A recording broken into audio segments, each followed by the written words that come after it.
welcome to a brand new episode of Investors Guide, India's longest running personal finance show, which basically means we spent the last 7 years helping you figure out the best way to invest your money. And we've been here every week to help you understand how your money is doing and decide if you need to make any changes. Let's get straight to it. If you have a question for us, get in touch. Contact details are on your screen. But we'll take a look at our growth portfolio this week.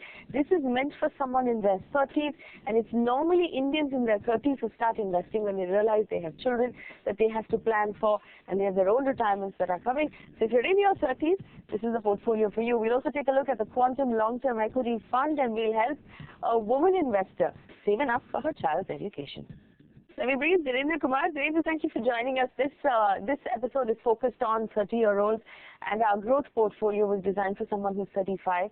It's normally when we as Indians start to get serious about our investments in our 30s. I want to take a look at our growth portfolio as it stands right now. It's on the screen for our viewers' benefit. Franklin India Dynamic PE Ratio, iPro Dynamic, Quantum Long-Term Equity, Templeton India Equity Income, and UTI Equity. It's done very well for us. It has actually, if we look at the line, always been in a profit. We've never lost money on this portfolio, and we've never made too many changes. So it actually has played out the way you expected it to play out, hasn't it? No, the portfolio has not lost money simply because, we have assumed a disciplined investor who is investing 10,000 rupees month after month. So once we were through with 1 year and we were able to build a cushion and the incremental investment carried on, it is unlikely, only when you actually invest lump sum, that you are faced with a situation that you are down 20% and you're getting anxious about your investment. When you are gradually accumulating, in fact, on many occasions when the market comes down, you feel happy. So one was the psychological comfort that you are still accumulating, and the other is that yes, these funds proved to be more resilient. And this is why, and of course we were very conservative with our whole approach. If you look at it, 20% was going into an asset allocation fund, which actually changes color depending on the state of the market. The other two equity funds were also fairly conservative. So in fact, this was a very conservative portfolio, and deriving this kind of return has turned out to be, it has turned out to be good. But I think, a growth investor should aspire for a little more return. Or I think with benefit of hindsight, I think we could have optimized these returns more and enhanced the return by 10-15% from what we have achieved in the last 7 years, which is about nearly 14.5% annualized return. And I have also simplified it from a standpoint that added,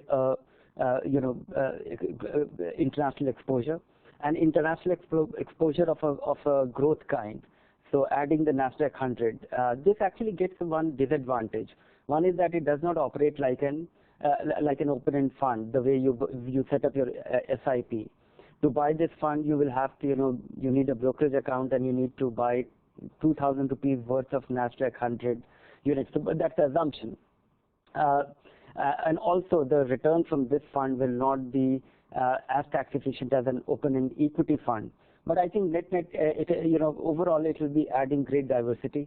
It adds to the growth of the portfolio, and we have done away with that, the dynamic allocation by way of dynamic PE ratio fund, and we have brought in, we have two funds now, which within their own internal framework can take a cash position just, if in their view the market seems overheated. Well, Dhirendra, I have to ask you from the new list, and I'll go over the list once for anybody taking it down at home.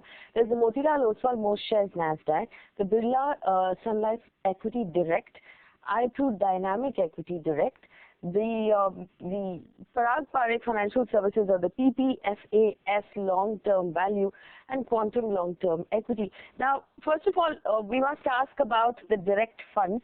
This is obviously a portfolio where you want these investors to use the direct option, and that way adds to their returns by saving money? Yes, if any investor is actually watching this show, jotting down the recommendations, and these are so simple to execute, all you have to do is set up a SIP of 2,000 rupees a month in each of them. If you are investing 1 lakh of rupees a month, then multiply it with 5 and do it. And as you have seen that we don't make changes often. We have made, this is the second change in the last 7 years, and the return is for everybody to see. It has been a very transparent way of communicating, and so I would imagine that somebody getting started now should definitely get started with the direct plan, because direct plans will, enhance your return.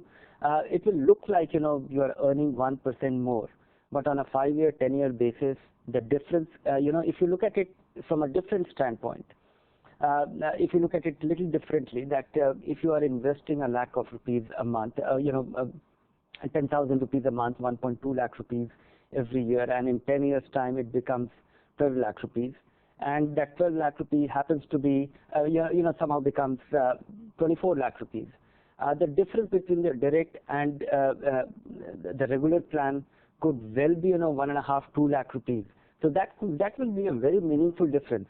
And if you are at the same time, if you are seeking the help of somebody to help you invest alongside this advice, if you are using this as a framework but still seeking a help, then by all means go with a regular plan. All right. If you need help, if you need someone more than seeking help, if you need someone to chase you and you're not a very active investor, then go with the regular plan. But they're interesting that we'll be tracking it on this show. So if you watch this show on a regular basis, we will tell you if you need to make any changes. Otherwise, just start the SIP and let it be. Then I must also ask you about the Parag Parekh Financial Services Long-Term Value Fund. Last time we talked about it, you said you wanted to give it a little more time to see its track record, to see how it performs before you decide, whether you want to recommend it on the show. You recommended it on the show. Is the performance, from your point of view, impressive? And the next question is, we know that this fund has a marginal exposure overseas to overseas markets. Then is there an overlap there between what this fund is doing and what the most shares NASDAQ ETF will be doing? Yes, there is an overlap, because even in the NASDAQ 100, we have 10% allocation to Google, and now Alphabet. And even in this fund, that is the largest holding, 10%. So I would say that, but if you look at it, any investor is putting 10,000 rupees, of which 2,000 is going in each of these funds, of which 8% in the NASDAQ 100, which is about 160 rupee. And of this 2,000 rupee, even if it's 10%, it is 200 rupee. So 360 rupee of your 10,000 rupee is not significant. And at the same time, I think one should not be looking, one should not be forming a micro view of based on the portfolio of the underlying investment. But primarily, the two reasons why I have Parag Parekh Value Fund. One, because of its great diversification, and at the same time, within the mandate, it can be substantially into cash, and international exposure on occasion can be up to can at max be up at 35%. That part, a very conservative approach. So if you look at this portfolio, we have 3 positions which are conservative, which is supposed to provide you the stability. One is this fund, and the other is the ICICI Prudential Dynamic Equity. All right, so that's a recap of the funds in this portfolio. The Motilal Oswal Most Shares NASDAQ 100 ETF, which means you have to have a demat account to buy that fund. Birla Sun Life Equity Direct, the iPru Dynamic, and the Quantum Long-Term Equity have always been part of this portfolio. They retain their position. And the Parag Parekh Financial Services Long-Term Value Direct Fund. Remember, they're saying if you're savvy online and you can buy your own funds, go to the websites of these respective companies and buy the funds directly. It saves you money on commission and adds to your returns. And you don't have to worry about being able to see a full portfolio, because you'll receive an email of a statement of all of them together in your inbox. Well, before we move on, Quantum Long-Term Equity is the fund that we're looking at in our fund review this week, and I want to be able to do that right now because it has retained its position in the portfolio. But we also have a question from Prabhakar Gupta, who's written in. Now, he says that you've given this fund 5 stars, and he wanted to invest in it, but he saw a long declaration that needed to be signed on the application form, and that made him very, very nervous. And he said, it's something like this makes him feel like he should get a lawyer before he gets any investments done. He wants to know why he has to, sign that paper. Is it safe to sign? And would you still recommend he invests in this fund? Narendra? I don't think, if you look at the investment, the application form for all investment, and if you look at the fine print, you actually end up signing just on the dotted line, but you don't read it. But here is a fund company which actually conducts most of its business online, and you get to see the disclaimer, the terms and conditions, everything upfront. That might scare you and intimidate you, but that is the kind of that is a declaration, or that's agreement with you with all fund companies anyway. Sometimes you see it, sometimes you don't, and where you see it, you get scared. But you are signing that kind of form with all fund companies. That part, I think, it's a very normal part of the process. There are two things which you are doing when you are signing. That you agree to the objective, you understand that you are making a market-linked investment, and the fund company will do everything which is stated in the prospectus, and you have understood that clearly. And there will be disclaimers about online investment, that the money should reach them and they will not be responsible for external things. So that is what any financial service provider or any service provider or any product seller tries to guard himself. And they are very generic forms. And SEBI as a regulator will ensure it is not a one-sided agreement the way it happens in real estate. This is an agreement which is vetted and approved by the regulator. So it is unlikely to be anti-investor. It is unlikely to be that to be a situation that you have signed something which is completely against you.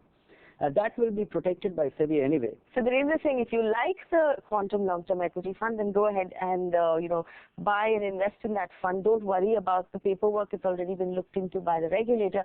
And let's find out if we like the quantum equity fund. Avan is here to give us numbers. Avan. Thanks, Faye. This week we take a look at one of the large cap funds, the quantum long-term equity. The fund has had a return of 16% ever since its launch in the year of 2006. And has had stellar returns over the long term with a 5-star rating on value research. But how does its performance look in the short term? Let's take a closer look at its performance over the last 5 years. You see that the fund has been well above its category and its benchmark in the bull and the bear phases of the market. You'll also notice that particularly in the bear phase of the market, the fund has not taken a hit as bad as some of its peers. In the last 1 year especially, the fund's performance has been much better than most of its peers, with a return of 17%. The advantage with this fund is that it's less volatile when compared to some of the other funds in the category and helps you save on tax. So is this fund a must-have in your portfolio? Let's find out. With that, it's back to you, Faye. All right, Avan, thank you for those details. Ranger Quantum Long-Term Equity, I'm going to take this for granted. It's 5 stars on value research. It's done really well in terms of returns, and you retained it in the portfolio that it's been with. So I want to, be looking at the returns on the screen right now. Avan took us through those numbers, but its performance within the portfolio. I know around last year you were a little concerned about whether or not the lower charges were actually translating into higher returns. Do you have a higher comfort level with this fund right now?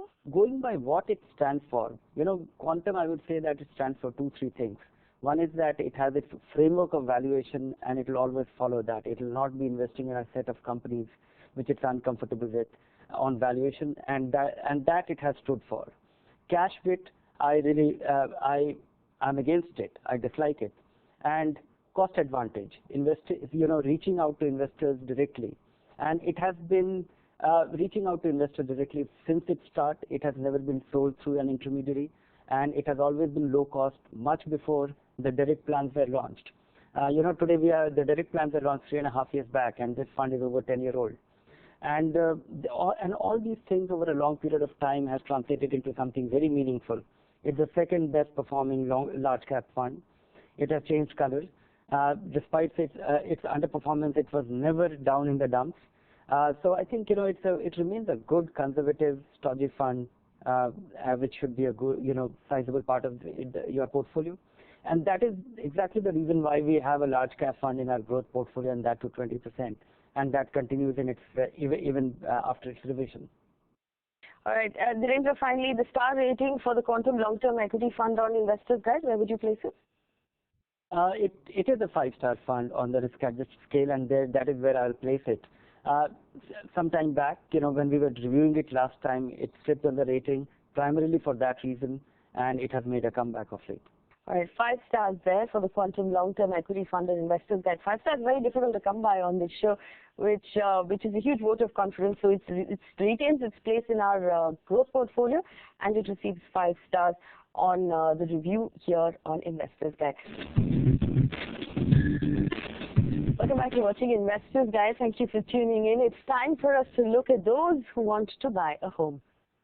Narendra, we have a very interesting question from a 27-year-old, and it's interesting, the younger the investor who writes to us, we'll see the more impatient they are and the more ambitious they are about the returns that they want from their investments. So Hesh has written in, he wants to start investing right now. He hasn't invested up till now. He tells us he isn't in a hurry. He wants to save 1 crore rupees to buy a home in the next 6 to 7 years. He sent us a list of the funds that he's chosen, and he wants to know if he's on the right track. I just calculated how much he's putting aside there. He's putting aside about 12,500 rupees every month. While that's very admirable for someone at his age, what kind of a target should he ideally have in mind after 6 or 7 years in terms of how much he's going to be able to save and what kind of returns he can expect from his mutual funds? We have look at the return from our aggressive growth portfolio. What has happened? Somebody has put in somewhat about this much of money, 1.2 lakh rupees every year, constant. I would assume that in a real situation, your annual earnings goes up, and so should your investments. And that money over the contributed over the last 7 years has turned into 20 lakh rupees. So I would imagine that doing this and being lucky with the market, or last 7 years I would say that nobody was greatly lucky with the market either.